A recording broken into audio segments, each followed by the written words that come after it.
Om Sadashiva Samarambam Shankaracharya Madhyamam Asmadacharya Paryantam Vande Guru Paramparam Ishvaro Guratmeti Murti Veda Vibhagine Vyomabda Vyapta Dehaya Dakshinamurtaye Namaha Sabhavedanta Siddhanta Gocharam Tamagocharam Govindam Paramanandam Satguru Pranatosh Maham Om Om Shanti Shanti Shanti Om Shwara Namaste. uh, Back with Gita. We chapter 12. So we are looking at the verse in which Lord Krishna is talking of the features or the characteristics of the highest bhakta, yeah, or the yani, yeah, the one with a firm and clear wisdom, you know, also referred to in the context of devotion as Advaita Bhakta. Yeah. The person is going to enjoy certain features, certain balance, certain benefits, gained by self-knowledge. And as we know here and there, the scriptures like to present the characteristics of that which sometimes is referred as well as Jiva Mukta or Jiva Mukti. Yeah?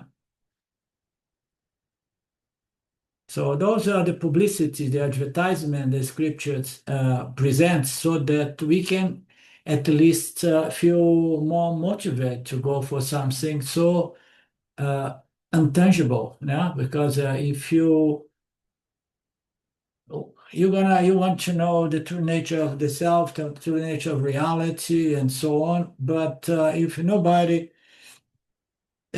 points out the benefits to it, so you are not going to have the motivation to go for it because you can go for money, power, prestige, security, all kinds of pleasures.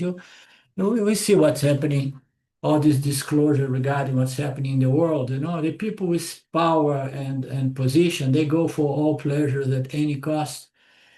And they would never cross their mind the idea of renouncing those pleasures to go for the ultimate palan, which is moksha.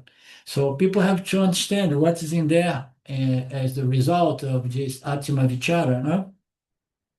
Therefore, there is publicity about the situation, the condition of the minds of the Jiva Mukta. No? And we're going to go through. I was looking for the previous verse, but doesn't matter. So we know it's all about, so it's free from this, it's free from that. It behaves like this, it has this strength, it has vairagya, it has strength to receive everything. So a lot of features, of someone who has got this self-knowledge, who has nothing to do with mysticism or miraculous extraordinary powers, as we know. It has everything to do with peace, shanti, a mind which was pacified by understanding the true nature of reality, lack of disturbances, or uh, and diminishing those disturbing mental, emotional elements so common in the human experience of life. So Jiva Mukta is going to enjoy a state of mind. Yes, self-knowledge is not a state of mind. So self-knowledge is not a state of samadhi. But if you get the self-knowledge, which is based on knowledge and only knowledge, and then you're going to have a bonus, which is a mind pacified by the means of yana, of Atma Yana. It's pacified because you understand the game of life. You understand that fundamentally you are complete, you are free, you are independent, you are whole, and you are the only reality. Nothing of this world can really affect what you are. Nothing of this world is going to deceive you to believe that can add to your fulfillment or can take away something from your fulfillment. So you are beyond, your knowledge is clear. So you know that none of these advertisements that Avidya presents to us through societies and marketing and advertisements. Oh, get this and you're gonna be happy, get that. So you don't believe in any of that. And furthermore, you don't even believe in the narratives coming from the status quo because you know that most of them are deceiving. So that's the situation. The sense of self-inadequacy goes away, we have seen, because you feel inadequate when you fully identify with the body-mind sense complex, which is limit and finite. The limitation imposed on the body-mind self construct is such that compels Jivatma to make mistakes. And when Jiva, every time Jiva have to make a mistake, there are always other Jivas to point the finger. Yeah, you see, there's something wrong with you. You bad, you make a mistake, as if it's not natural to make mistakes. I mean, you have such a hard time to understand what is right, what's wrong, what is true, what's lie, what is just, what is dharma, what is a dharma, it's so confusing everything.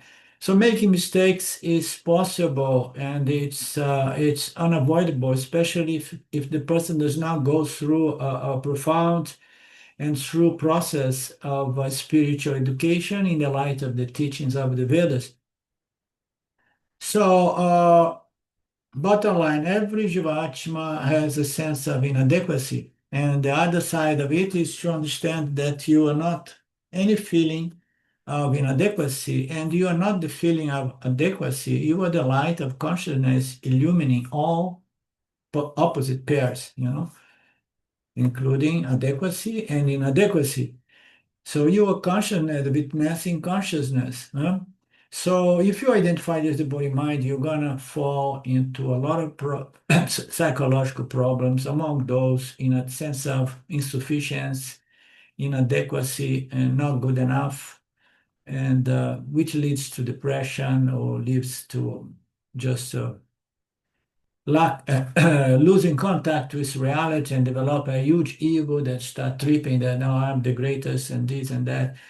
So it's not easy to be a human, especially in our planet. We only know this planet, but I mean, we should never, completely write off the possibility that there are other complex, intelligent organisms living in better conditions than ourselves at this time in point. So the scriptures present this concept of yugas. Now we are going through a very tough yuga, so all of that is just scriptural revelations or speculations. I don't know. The only revelations that are subject to being validated, but put to test is the revelations contained in the Upanishads, in the Vedanta, which established the identity of Jivatma as limitless, infinite, whole, full, and complete consciousness. Oh, that's the only uh, speculation or pointer or teaching that can be verified and validated. All others we cannot. Therefore, it's not really most relevant to think in terms of, oh yeah, this yoga, that yoga. It gives people hope that tomorrow is going to be better. But it's better we'll deal with the world as it is, yeah, in our place in time, and do the best we can out of it. Krishna defines moksha as freedom from all these mental, psychological, emotional problems, samsara.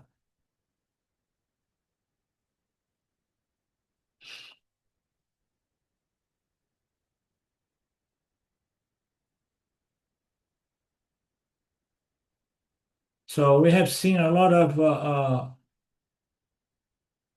pictures of the Anyani, which the jiva suffering from vidya, this tough, all-pervasive ignorance in respect to dharma, adharma, and in respect to satya and mithya. And then we develop dysfunctional personalities. We have these standards for competition, jealous, and we become violent. And the only remedy for all of that is to diagnose, diagnosing the problem and go through the treatment, which is knowledge, spiritual knowledge. And then you stop comparing yourself with other people. This is big, okay? This is big. So when we're going to stop comparing ourselves with others, you know? And it's so profoundly rooted in our subconscious minds. When self-recognition took place in my mind, uh, there was a huge transformation, but yet I was still comparing myself with others, and there was still some residual sense of inadequacy or not good enough or insufficiency. And I want to show to the world that I was wise, that I was enlightened, that I was a Jnani. You know, I did not know those Jnani terms because I was not in contact with Vedanta. But there was a sense of competition, jealous. I want to show up. I want to, there was a sense of identification with the body mind. Now has somehow stumbled on something and experienced itself in the world differently. But there was still some sense of competition, jealous there, which was compelling me wanting to show up and to show to the world there was not a piece of that thing, because that's how I felt mostly through my young age. Yeah. So when are we going to stop comparing ourselves with others? So this takes some time, but it's possible. It happens. It happens. You stop comparing yourself with others. So you know that there is always somebody more brilliant than you. And it's better you look up for people who are more brilliant than you than looking down for people who are less brilliant than you. So knowing that all brilliance comes from pure Sattva Guna, comes from Ishvara, those are blessings coming from Ishvara, yeah? Grace also or anything. And so it's possible we never compare ourselves to the extent that our identification with the body mind sense complex dissolves, just, farther and farther and farther, and then you see you are not more comparing yourself with anybody. Okay, it's possible, and I can tell you with authority.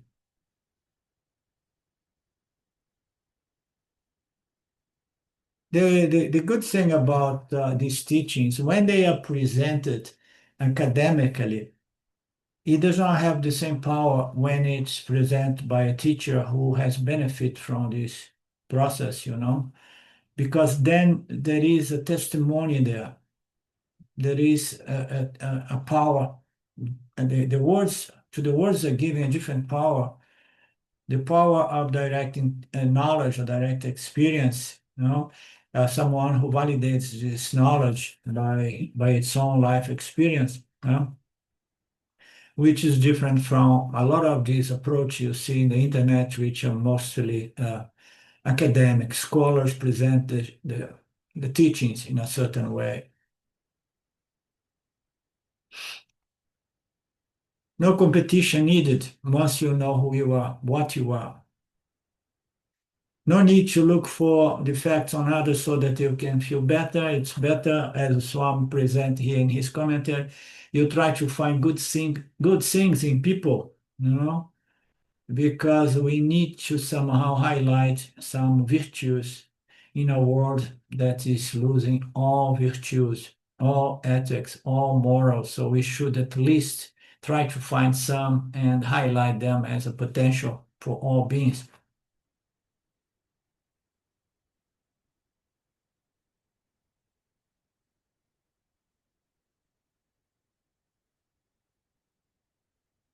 So Krishna went on talking about the feature of the Anyani. One of them is fear as well, insecurity. So there is this constant fear and insecurity because we live in a changing world. So you are changing, your rugged Vesha keeps changing a little bit, and then people around you is changing, things around you are changing. And that gives us a sense of instability, of insecurity. You never know from moment to another. if your life setup is going to go upside down. The most simple way to understand that is if we have to face a world, a third world war, as they say, everyone's lives setup is going to go upside down, and there's nothing we can do about that. But we need to be tough. We need to be tough, and we get this strength by knowledge, by self-knowledge, or knowledge of Ishwara system, as I like to put. So you know that here life is experience of punya papa, favorable and unfavorable circumstance. If I have to live a tough circumstance toward the end of my life, so it's perfectly, beautifully designed according to my Prarabdha, of course. No? So you accept that out of understanding.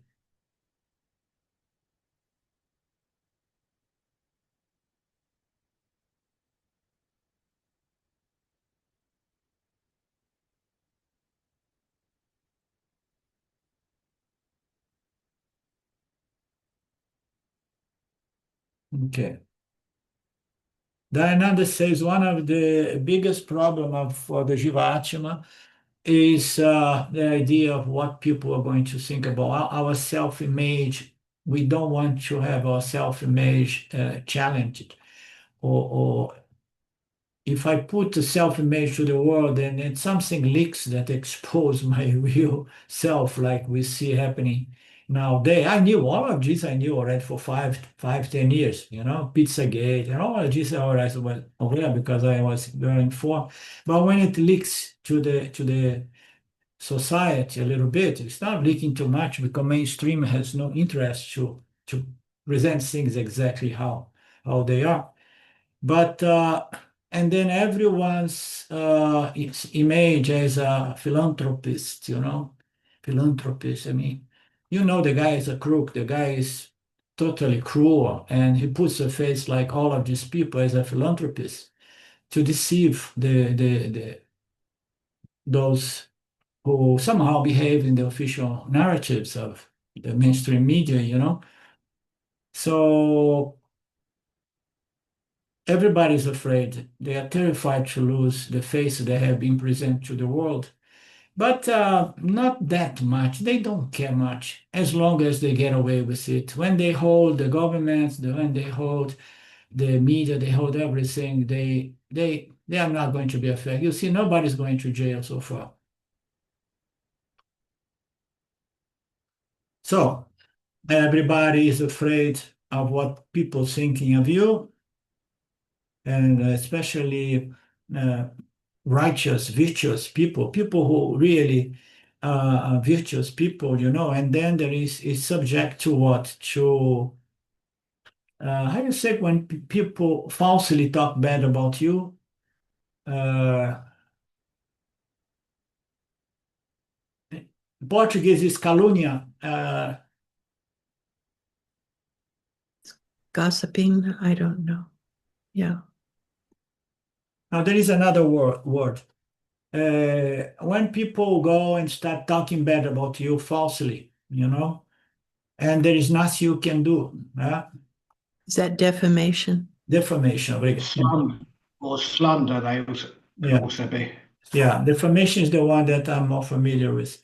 So when nobody is free from defamation, somebody does not like you, spread some lies, some fake gossips about you, and then when you see start growing. I suffered some bullying, quite some bullying when I was a child, very child, and I know how it is. It starts growing, and then people start believing that it's true what they're saying about you.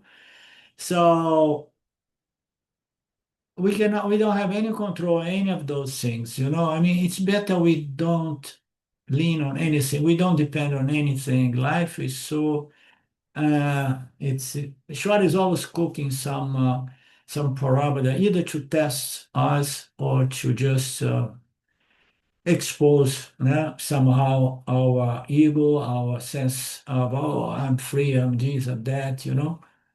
So you lose things, you lose respect people who are having towards you, you lose all your money, and then you see how enlightened you are.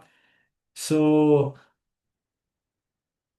blackmail is the structure of every political power. The entire world moves or is structured around blackmail.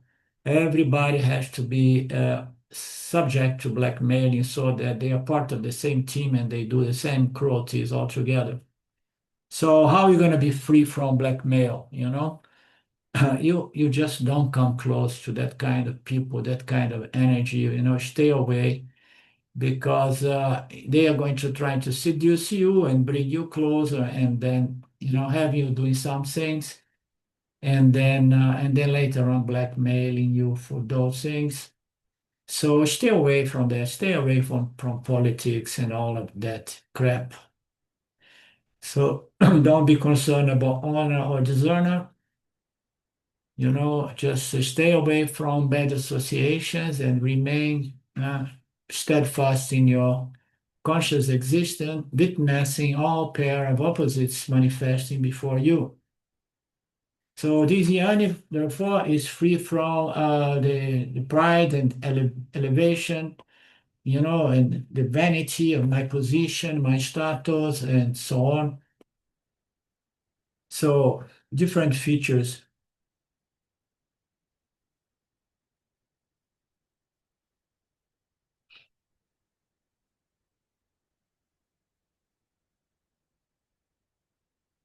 So in the corporative world, it's so tough. Competition is so cruel. I taste a little bit of it when I was very young. I got my first job as an engineer in a multi corporation, and I stayed 6 months in São Paulo getting some training. And the competition was so tough. Everybody looks at you as a threat because you may climb some positions, and this and that. They may, betray you in the sense of, saying things or point some mistakes of you. It's a, it's a very, very tough planet, People subject so much spiritual ignorance, and it's a huge test, the test of living here. So competition. The yan is free from all of these things. He does not identify with position, status, and he does not expect things from this world, and he keeps present the features of the anyani and then the yani as an alternative. Rivalry, and you're going to be, if this happens inside of office, inside of some departments of a small, medium companies, just imagine at the top of the government, you know what happens up there. Everybody's lying. I don't trust a single word of any one of them. The power of politics, Swami says here, the power is, the struggle is so big and the rivalry comes. It's competition is rivalry is natural. It's natural due to ignorance. So this in one nature, in one government, but between governments, rather than cooperation, only competition, dispute, and wars, instead of unifying, cooperating as one single humanity. Everybody becomes each other's enemies, each other's threat. Nobody trusts anybody, no nation, because you see through your eyes, your mind, and especially this political class, or not basically the financial people, they are even above the politicians in terms of power. So they see everybody from the standpoint of these guys if they have the chance, they are going to destroy me. Because if they themselves have the chance, they're going to destroy the others. Everybody comes from the perspective, if you don't take care, I will destroy you, I'll bring you down. So you see, you project that reality because it's your mindset. Huh? So, and then we live in a world like that. Everybody sees each other as an enemy, a rival, competing, and then I have to get there first. And so the best defense is the attack and so on.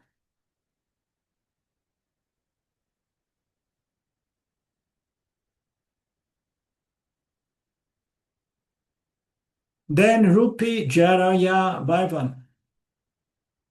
So vanity in respect to your physical body, the use offers a certain beauty. When we use, one time my mother-in-law, the mother Silva, said something to me in her apartment that I thought, wow, wow, that's very nice. She said like that, oh, every person very young, between 15 and 20, is very beautiful because youth has its beauty, even if the person is not beautiful. But when you are young, you are beautiful. The skin is beautiful. Everything is beautiful about you, even if you are not really considered ideal beauty. But youth has a beauty of its own. And when we are young, we develop vanity and pride towards our youth, our energy level, my body, and my my weight, my height. The height is another how you say, is another myth. Society believes that the taller the person, the superior the person is. I don't. It's so absolutely stupid. But it's set up in a way that even the corporations, when they want to employ people, they prefer employing tall people because there is a concept that they are superior. At least they are going to present a superior image of my company, because it's tall. So there are all kinds of distortions of values in our societies, and people develop identification, attachment to those features, feature of my body. You know. No wonder beauty parlors make so much money, and there are even beauty parlors for males. Plastic surgery for females is well known, but for males do exist as well. How to cover up the wrinkles, how to hide old age. It's a big industry because everybody is so identified with the physical body, its appearance of youth.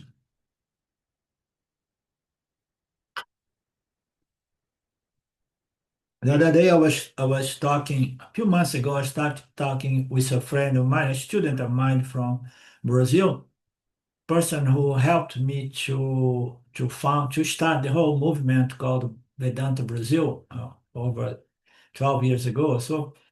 And I know that she has a age more or less similar to mine. And I asked her, and I was surprised. She did not want to tell me. And I mean, if she is in Vedanta and she claims to have self-knowledge, and yet she got so embarrassed by me asking her age, and she said, I'm still young.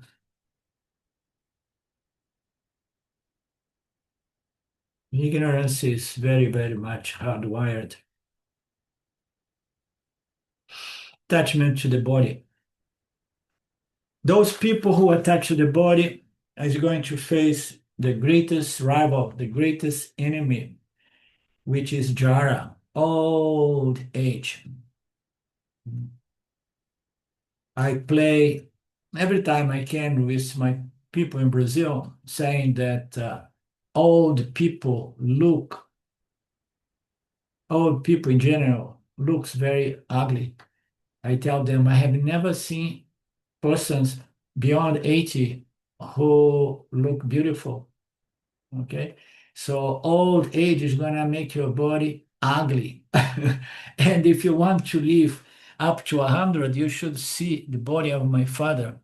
It's quite honestly, 96, it all looks very ugly, totally deformed by Jara, old age. So we need to hear those things from the scripture so that it gets clear for us that we should not lean and depend on the physical body and its features of use and so on. And no matter how much plastic surgery or things you drink to postpone this process of decline of the physical body, and you cannot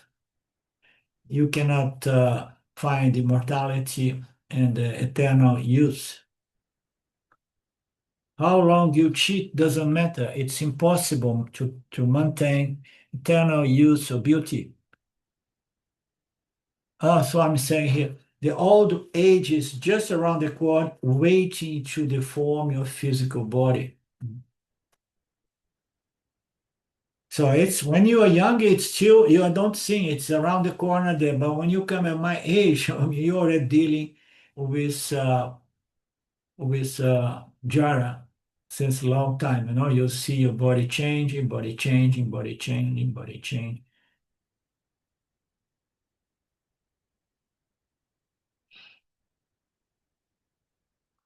And then we have something else here.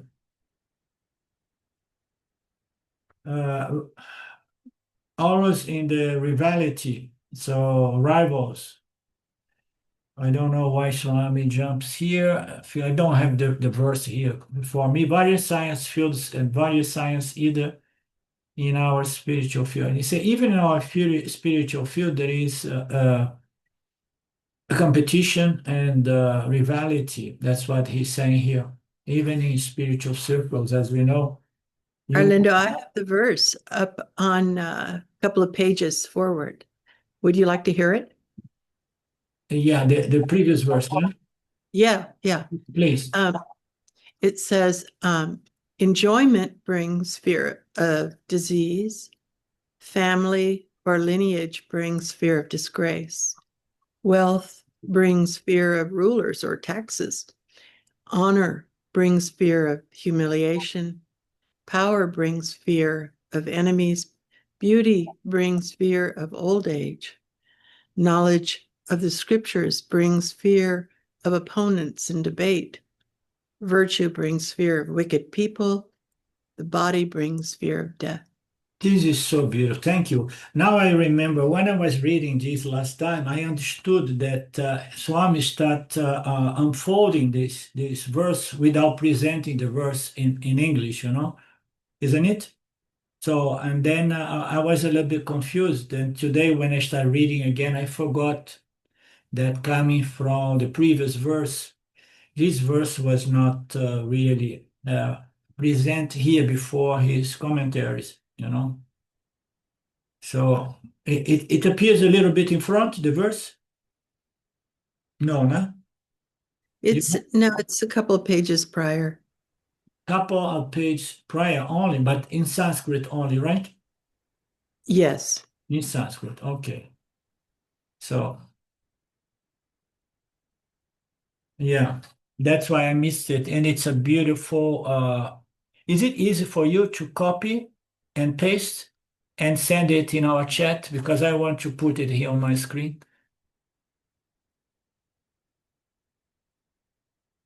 I'll do that. Thank you.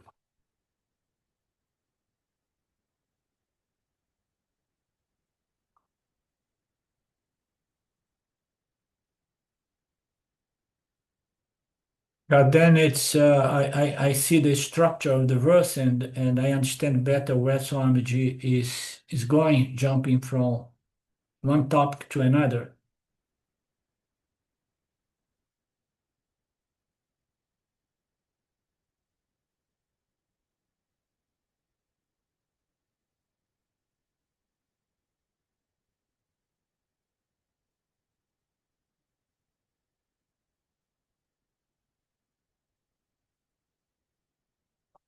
When you're done, let me know, okay, Lynn, please. I sent it. You send it in the chat of our Mm, Zoom, or you send, yeah? in WhatsApp. WhatsApp. Okay.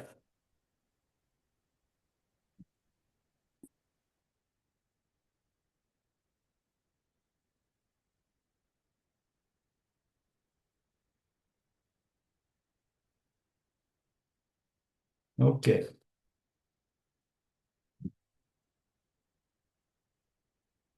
Thank you, Lynn.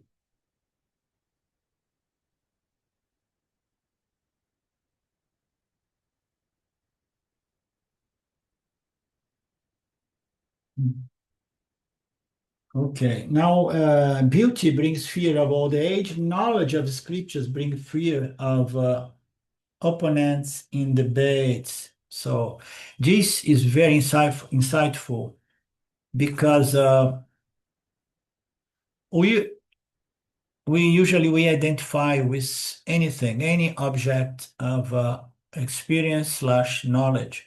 So when we get into a certain uh, spiritual circle or philosophy, we take that knowledge to be my favorite knowledge, and then it's my knowledge is the best knowledge, is the only knowledge, and then comes fear. And if somebody comes, debates with me, and then proves my knowledge not to be that good as I thought, So that made me think a little bit because I have been in contact with other spiritual concepts or philosophies a little bit here and there.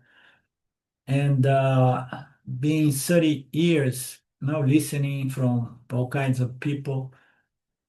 And then I came finally enough in contact with Vedanta after self-recognition took place. And I was like, wow, there is nothing like these teachings, is the thing that is make most sense more than anything else.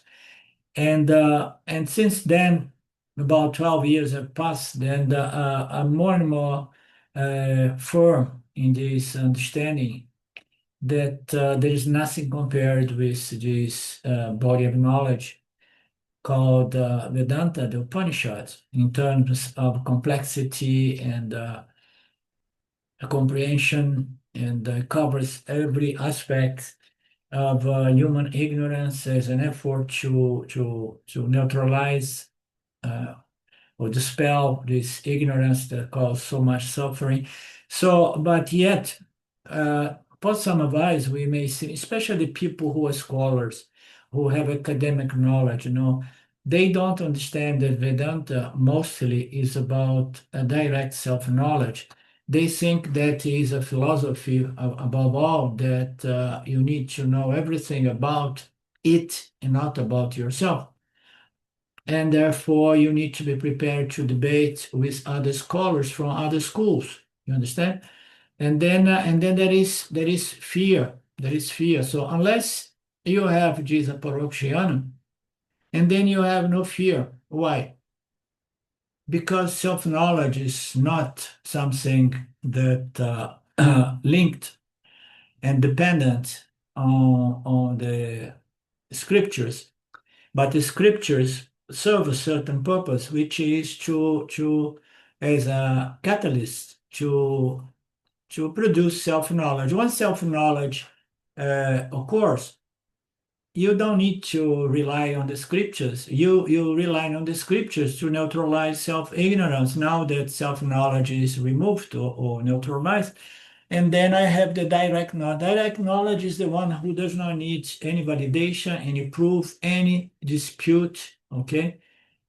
And I prefer not to go into any debates with anybody in regards to people's notions and ideas and beliefs of this or that school, because I find them very, very inferior to the body of knowledge as presented by our scripture. And furthermore, I'm not into debating anything, not with scientists or other people from other schools of thought. because the purpose here is not to prove Vedanta to be the best means of self-knowledge, but to present Vedanta for people who somehow has decided to give it a chance, you know.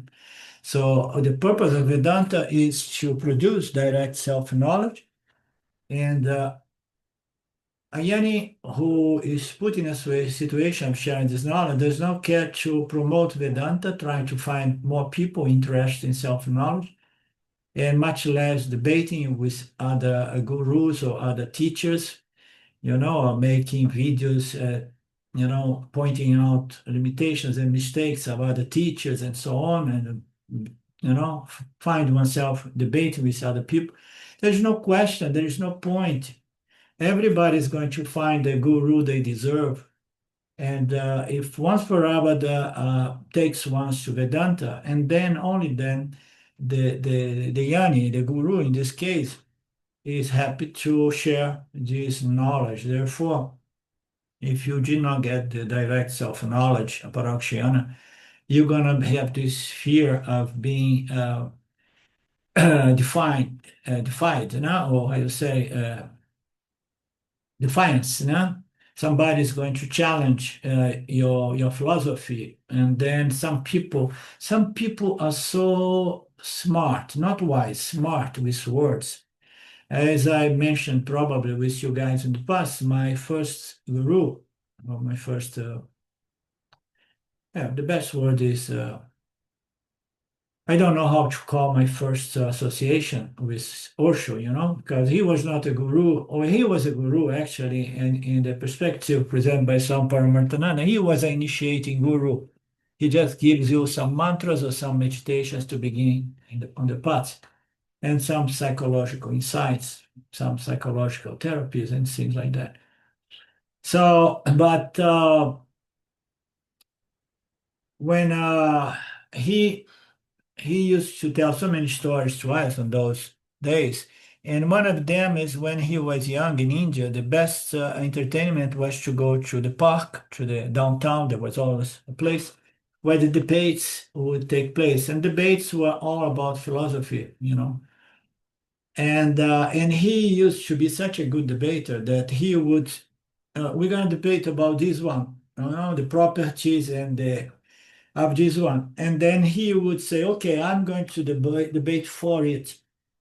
And then after a few weeks or months, it would show up the same theme, you know, topic. And then he would say, now I'm going to debate against it. And he would win in both cases. You understand why? Because he's smart, you know. So philosophy is about being smart, playing with words and concepts to try to bend it to the side in the favor of your narrative, you know, your notions and beliefs and so on. So it's better not to go there, but simply keep it to yourself. Otherwise, you're going to have fear also of these things, you know, fear of being challenged by other schools of thoughts. Because then it's not about the transforming power of the Vedantic scriptures, but it is the logic that should be used as a tool to compete in the world and make myself a winner, you know, developing ego of a philosopher who can debate and win this kind of debates.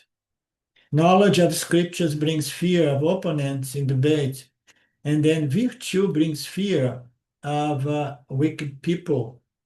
So let's look at virtue, fear of wicked people. Let's see what Swamiji says, because people who are very righteous, very virtuous, they are a little bit uptight in general, and they cannot accept much people's weakness or people's weakness, huh? Or defects or limitations or wrongdoings, you know. So I want to see why he talks in terms of fear here. Let's see. In some cultures, a person who has been honored, once that honor is lost, it's like a debt to the person. If I'm a king with a big arm, I'm all the time afraid of neighboring kingdom. So fear is there in every layer of human experience. Even kings experience fear, great fear. Fear of the neighboring kingdom that is somehow find coalitions, find other armies to join together. We see this in the movies, the nature of human beings on this planet. Neighboring kingdom may get together. Neighboring kingdoms may get together to attack. The fear is all the time there. Fear of rivalry. And then you climb the ladder and you become more powerful. The more power you have, more fearful you become because there will be more and more enemies getting together to bring you down. No doubt about that.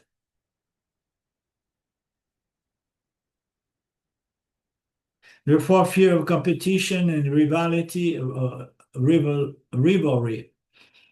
is nature if you start growing into power, no? Power positions.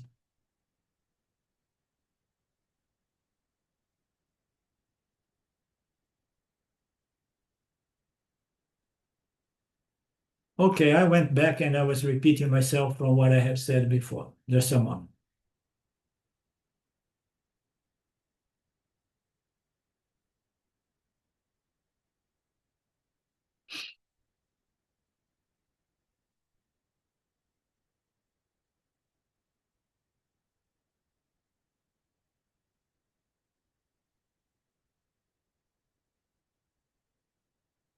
So I want to see the passage in which the passage relating to virtue brings fear. See if you can help me to find that passage.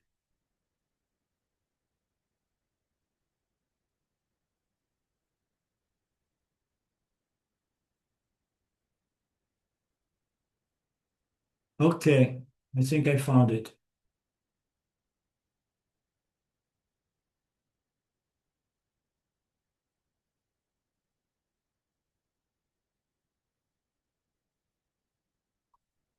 Okay.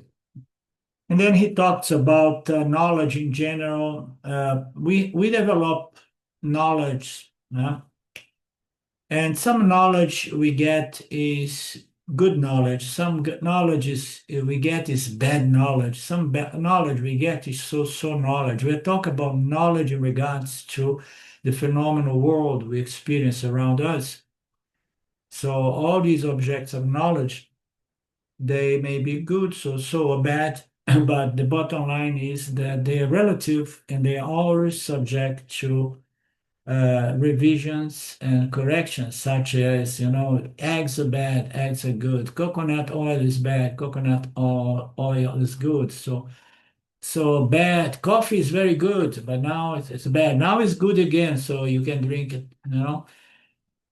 So somebody comes and tells one thing, so there are theories all the time and based on some experiments and observations. So there will always be a fear of being challenged with your point of view, your theory. And then gun kalabayam.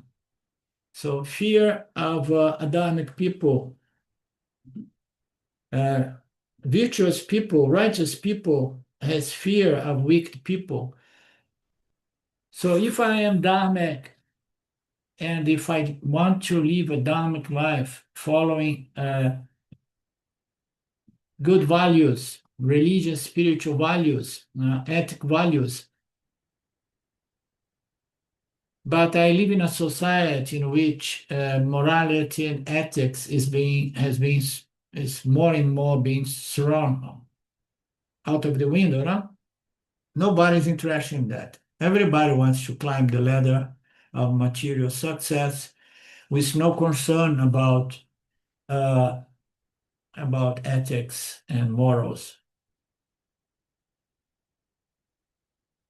So, and then he says that if you are, now I see the anger, I remember. So why a virtuous person is going to be afraid of weak people? Because in a world in which morality and ethics and virtues are no longer valued by people, it's like politics in Brazil, especially since the previous president was killed politically, now physically. So it's if you are a politician, you know, I forgot where I was going. Brings fears so if you're a good person, if you're an ethic person, if you are genuinely trying to combat injustice and corruption, and you live in a world where an environment which everybody is totally corrupted, you know. So how are you going to survive in an environment, the entire system is corrupted, everybody is a dharmic.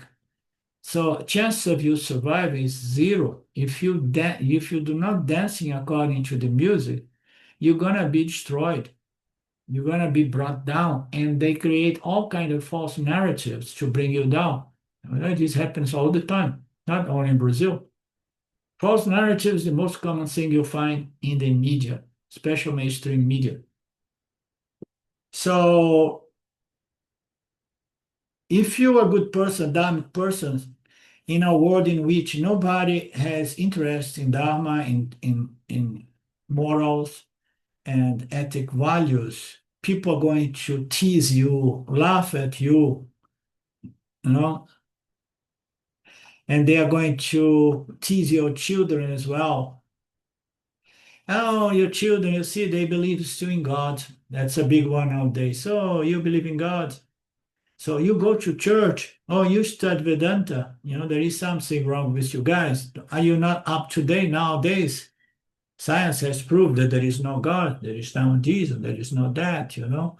This is just happening by itself. And the purpose here is just to enjoy yourself, just extract joy. I mean, you see the moves that the move industry produce nowadays, they are horrible. They are just horrible values being put out there for everybody to take in and grow more and more into those negative values. So people are going to tease and laugh at you and your children. Nobody admires good values anymore. It's like family, religion, and God are being destroyed. Anybody living around those concepts, I mean, from the standpoint of the globalism, which is the end game of this process. So nation is being demolished as well. And then behind nation comes family, and then family comes God and religion. All of that structure has to be destroyed to give room for the great reset, the new world they want to create.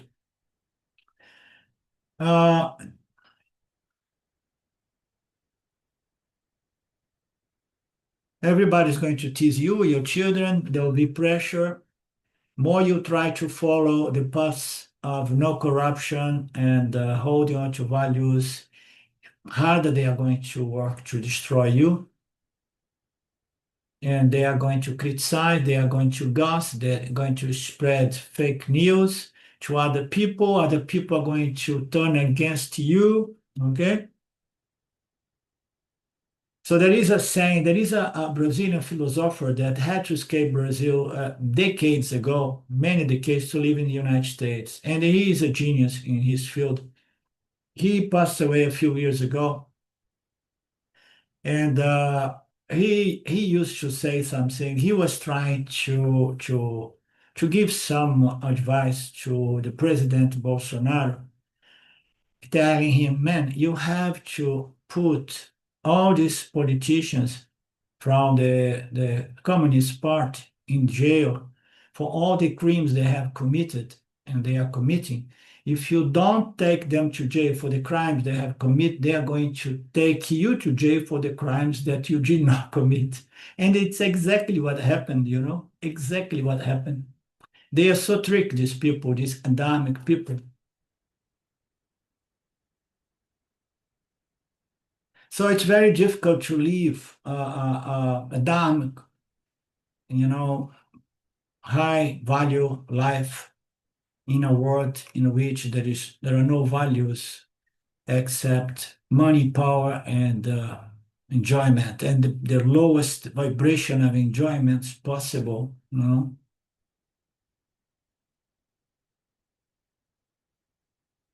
There will be many obstacles if you want to be a dark Adamic person. It is an uphill task. Everybody is going to throw stones on you. And if you want to go to the extreme of Jesus Christ, they are going to nail you on a cross somehow. Therefore, for damned person, the damned people are always there to threaten and to attack you. If I am attached to the physical body, previously we've seen that I'm being attached to the shape, the beauty of the youth, and so on. There will be fear of old age.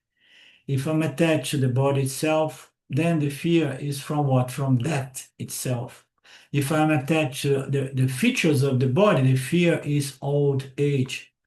If I'm attached to the body, I just I accept the fact that the body is going to be deformed with old age. I accept that, I tried many plastic surgeries and so on. But now I'm still attached to the body. And then what is the next fear once you have put up with the fact of old age and deforming your physical body, destroying the beauty of the body? Now you're afraid of the final destruction, okay? It's not your beauty is going to be destroyed. The body is going to go back to the elements, the ultimate fear. So if you attach to the body, the ultimate fear is that the body is going to go back to the elements. Fear of death. And that does not give us any advance note. It gives some, unless it's a premature death, but it gives advance note. Oh, you are having this problem, that problem. Oh, it's become more and more complex, your condition. And but can be managed, you do what you can. Everybody enjoys life. It's a gift, to experience the body, mind, the miracle of life, to experience the miracle of life in spite of the horror movie we watch before our eyes, is still a gift, because it's through the body mind experience, the miracle of life, we can understand what is this miracle. It's your very spirit, it's your very consciousness, your true, free and independent nature. So therefore, that gives some notes, but it may never tell you the day when it comes. Any and everything you hold on to of this world, you are holding on to perishable things. It's going to produce fear. This is a common understanding. So you are only going to develop vairagya when you understand this. Any and everything available to me in this realm of experiencer, objects of experience, has the potential to create desire, fear, attachment, and dependence. And once I see that I am dependent on some people, things, or circumstance, and then great fear arise, because I'm dependent. If I lose, I fall. So the goal promoted by Vedanta is that you move. You first develop vairagya with a good help from our Viveka Shakti, until you develop the strength not to depend anymore on people, place, things, and circumstances. How to depend on yourself is not depend on the body-mind itself, but depend on a certain knowledge that's going to help you to accept what cannot be modified. So you accept the situation of our societies, you accept the aging body, all limitations, and knowing that you cannot lean on anything, much less don't try to lean on Adamic attitudes as a way to protect yourself, because you're going to be destroyed physically and spiritually in the process. The goal is developing Vairagya and Viveka, and then you're going to stop being dependent, attached, and so that you can stand on your own. Standing on your own is to have the strength to stand in spite of all bad weathers around you. You should not, you do not need to run away from the world. You just have to, there are three ways, One is you run away from the world. You go to a cave in Tiruvannamalai, or you become a sadhu in southern India, even though you're not going to walk away from the world, you're going to walk away from your parabada, let's say, to find yourself within another parabada, So, but you don't need to walk away from the world. Is one option is to walk away. Another is to try to change the world, So you want to control the world, control your experience, to transform, to save the world, save people, and it's not a good idea, no? So it's not about trying to change the world, not about running away from the world, which is fundamentally impossible. If you cannot change in the setup, you have to work on your mindset to turn your mind strong, balanced, capable of handling whatsoever circumstance coming from the field with equanimity, with fortitude, with wisdom. So that is only possible by a transforming process, in the light of the teachings of the Vedas. Enjoy the world, enjoy the experience, handle the pleasurable experience, take the bad, difficult, unfavorable experience as opportunities to test your strengths and furthermore to learn some more. Live, use the world, be grateful to the experience, but never depend on the world for anything. If you depend on the world, there will be great fear. If you depend on your physical body, there will be great fear the moment you have to hand it over to Ishvara as the five elements. Om Purnamada Purnamidam Purnamudachyate Purnasya Purnamadaya Purnamevavashishate Om Shanti Shanti Shanti Om Shwara Namaste. We meet tomorrow, right? Thank you. Thank you. Bye-bye.